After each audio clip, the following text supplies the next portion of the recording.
We flew from Sydney to Singapore on Singapore Airlines Business Class 777-300ER, and we're going to tell you exactly what we thought.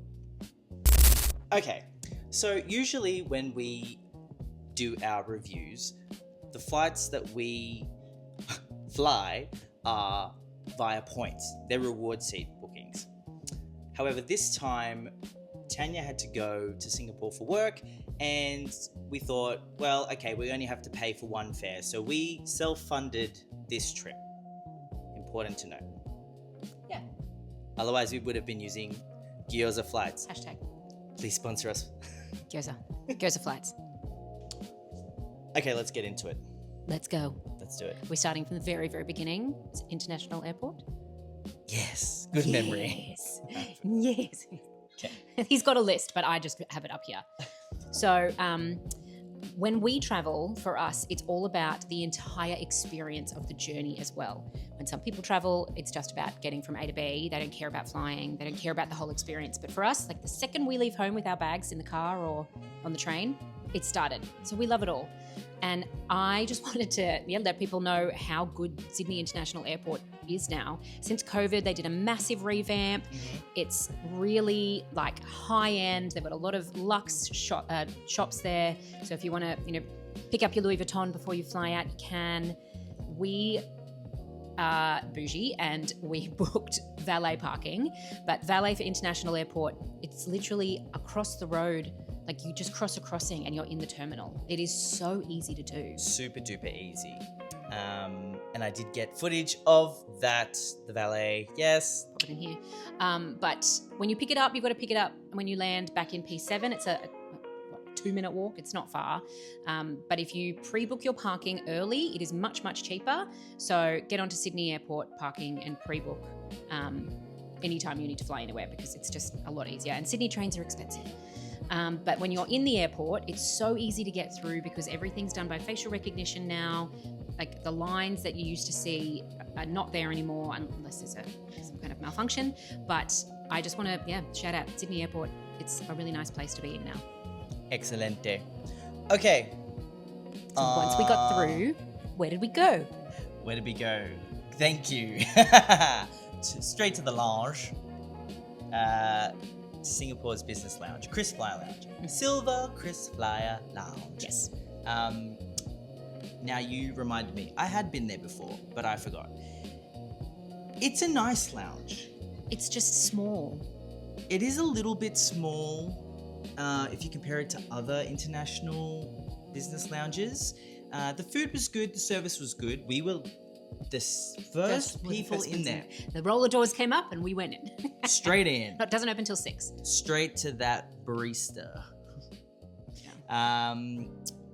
It's nice. The decor is nice. The vibe is good. Seats are comfy. Yeah, but the toilets are very small. And in the men's toilet, there is only one cubicle. And for a morning flight, people might be needing to use the bathroom. There are urinals, of course, but the urinals, so it's a really weird layout. You've got the cubicle here, the door, then you've got a row against the wall of sinks to wash your hands with giant mirrors in front of them. Then 1.5 meters behind them are the urinals, right? So when you're washing your hands, you're staring or trying not to stare at people who are pissing right behind you. So it's a little bit... It's weird. It's weird. And even in the ladies, there's 2 stalls. And just outside, there's one shower for men, one shower for women, and there is a toilet in there. But because there was so many people accessing the lounge, people were using that just to go to the bathroom because there was not enough space in either of the bathrooms for everyone to go. And with Silver Chris Flyer, if you have status, if you're a gold Velocity, you can still access that lounge, even if you're not flying business. So there's more people that are in there than traveling on the plane, not in business, So definitely an area that needs to be considered, I think. So from the lounge, we boarded and... Easy. Oh yeah, super easy. Nothing to write home about. Show your passport again as you walk through. Just keep your passport out. There's a tip. Don't put it away. Don't put it away. Keep it out. Get it out. Okay. onboard experience.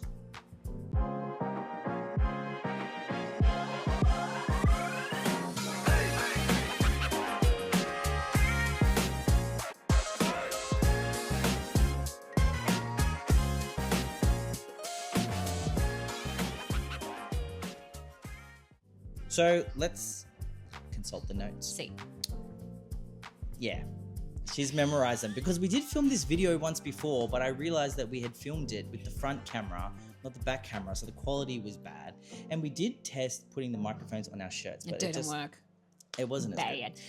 But Okay. I've memorized my lines, so We are actors after all. Seats. Now, it was a 1-2-1 configuration. it was a 1-2-1.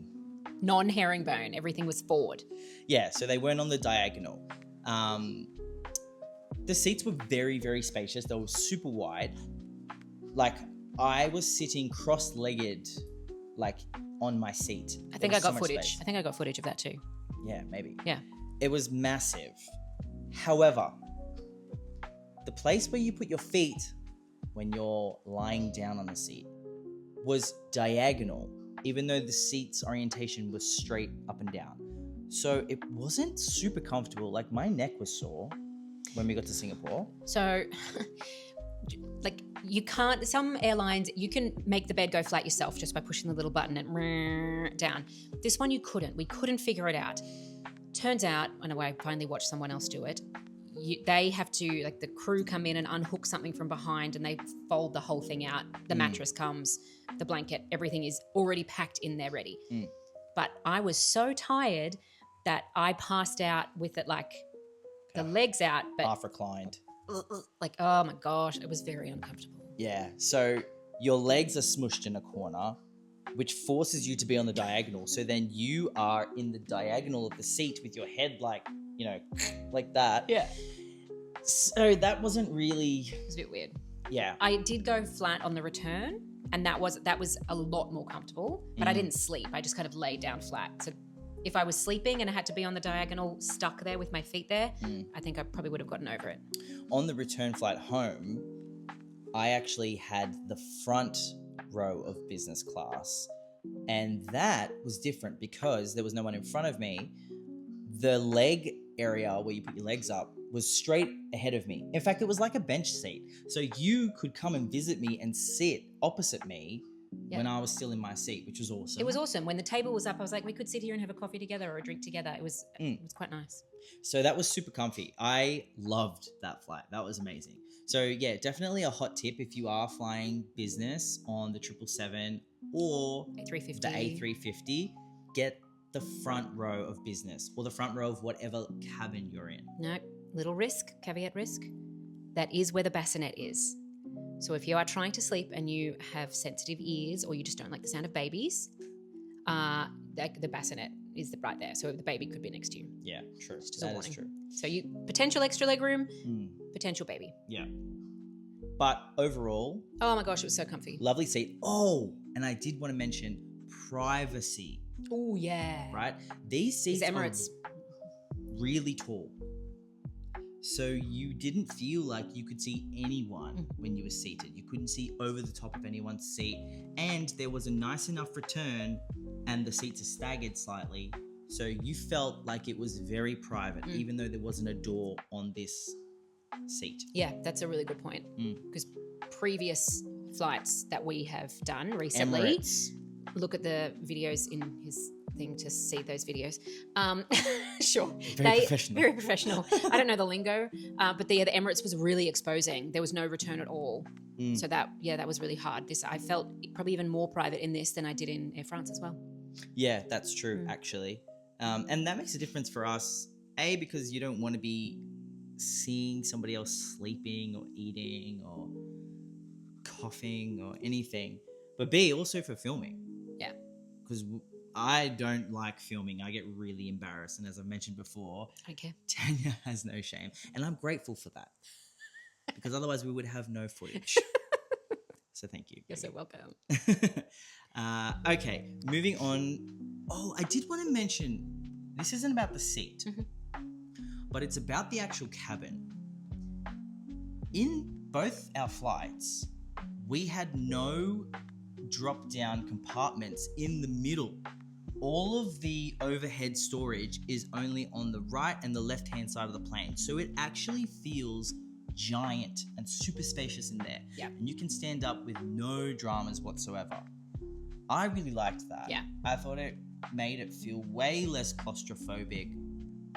Yeah, it's a nice cabin. The lighting was really nice. It's got those like soft kind of purpley blues. Yeah, they, as the sun was setting and they wanted us to sleep, it went darker. And then when it was time to wake up, it went to like a nice orange light. And it was the ambiance was lovely. It was very understated. Yeah.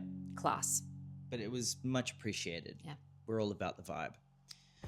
Okie dokie. All right, we're going to talk about the food. So, Singapore Airlines have something called Book the Cook. Book that cook, girl. And up to 48 hours before your flight, you can pre-book a more like high-end meal. You can book your lobster or something a little bit fancier, but there's a lot more options. And when you're on board, they've got 2 or 3 options for you to choose from, and that's about it.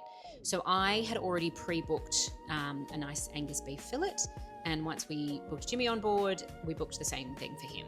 So I was like, this is easy. It's beef and vegetables. Yeah. You know what you're getting pretty much. Yeah. However, and I'm sorry, I got the order wrong, but I just wanted to mention they try and keep us in line with Singapore time. So we got a refreshment first, which was delicious. Prawn salad. Oh, the prawn salad was bomb.com. It was so tasty. Oh my God, it was incredible. Fresh. Oh my God, incredible. Fresh. Then they line us up with Singapore's lunchtime because that's where we're flying to.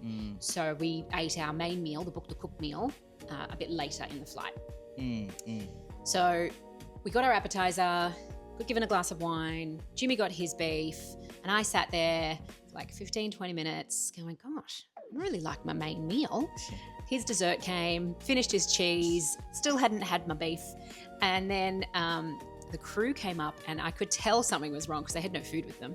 And they were like, Miss Boyle, I'm so sorry. Actually, they were calling me Mrs. Boyle, which was just hilarious, which means he's Mr. Boyle. Not Mr. Boyle. I don't look like a Boyle, do I? And they just apologized. They said the caterer didn't load up enough of the Angus fillet onto the plane that day, and so there was no meal for me pretty much. They gave me beef anyway. They had a great beef cheeks meal, which was very, very tasty, really tender.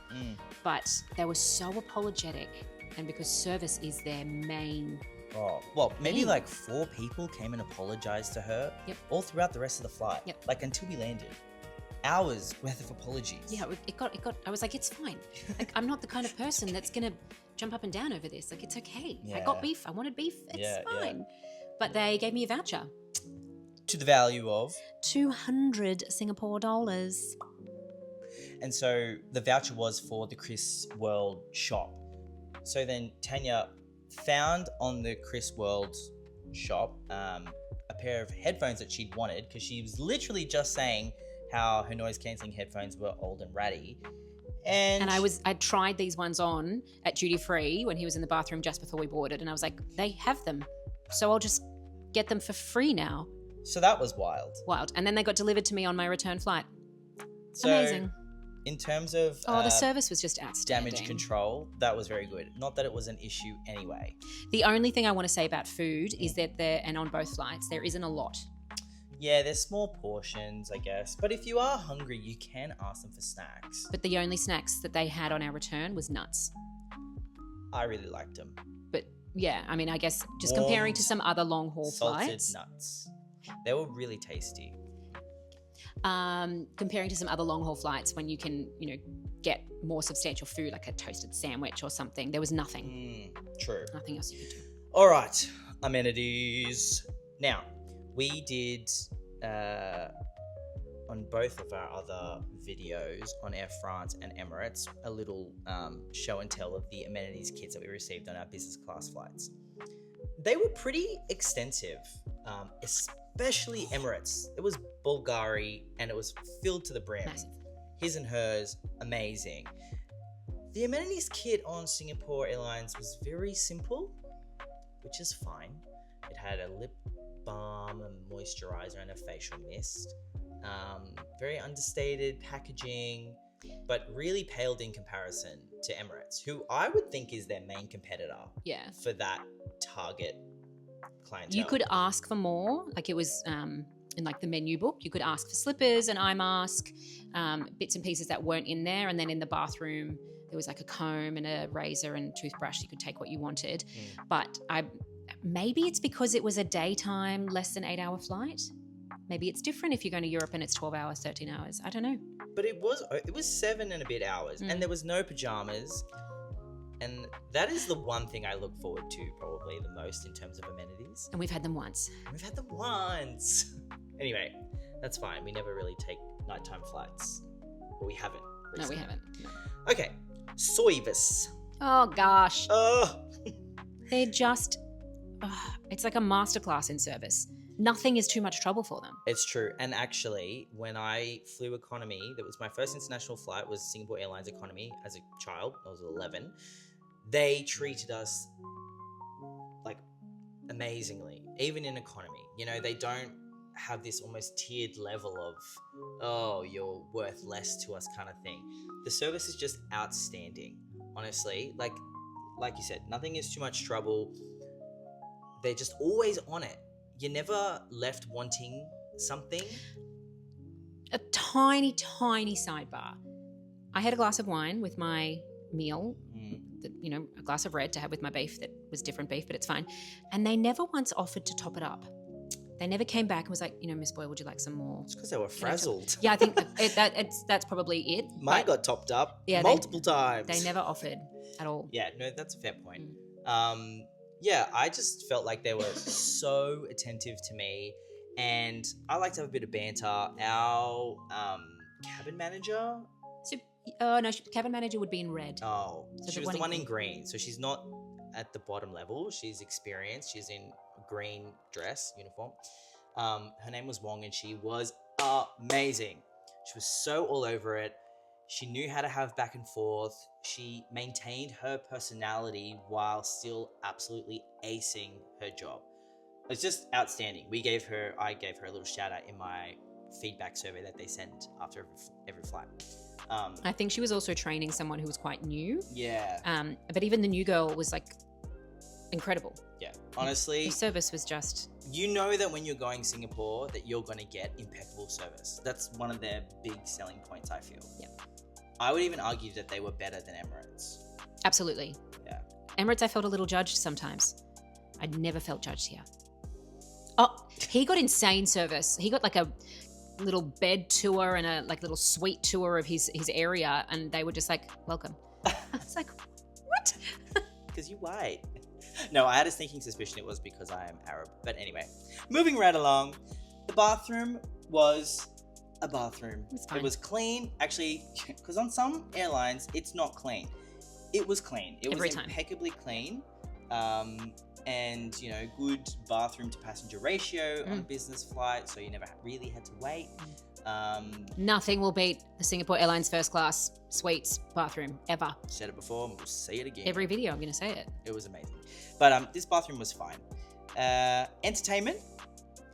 Well, I didn't watch anything on the screen because why? Because Wi-Fi. The Wi-Fi on board Singapore is outstanding. I spent 8 hours on the return flight scrolling reels and had to wait a handful of times for something to load. Like watching videos constantly. Blown away. Way worse than that on Sydney trains. You get blackout periods everywhere. But we were in the sky. It was so good. The service was so good. And everyone gets free Wi-Fi.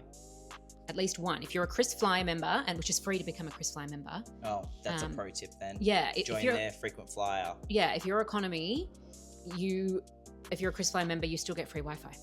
So it's like a no-brainer. But if you're in business class or first, you get 3 devices that you can join at once. So it was a daytime flight for me, and it left at 8 a.m. It lands 2 p.m. Singapore time, which is 5 p.m. Sydney time. So it's effectively a whole day spent in the sky, and you can work. So I had my laptop connected, I had my phone connected. The space was so comfortable, and the table comes out and pivots, so you can just set up and work.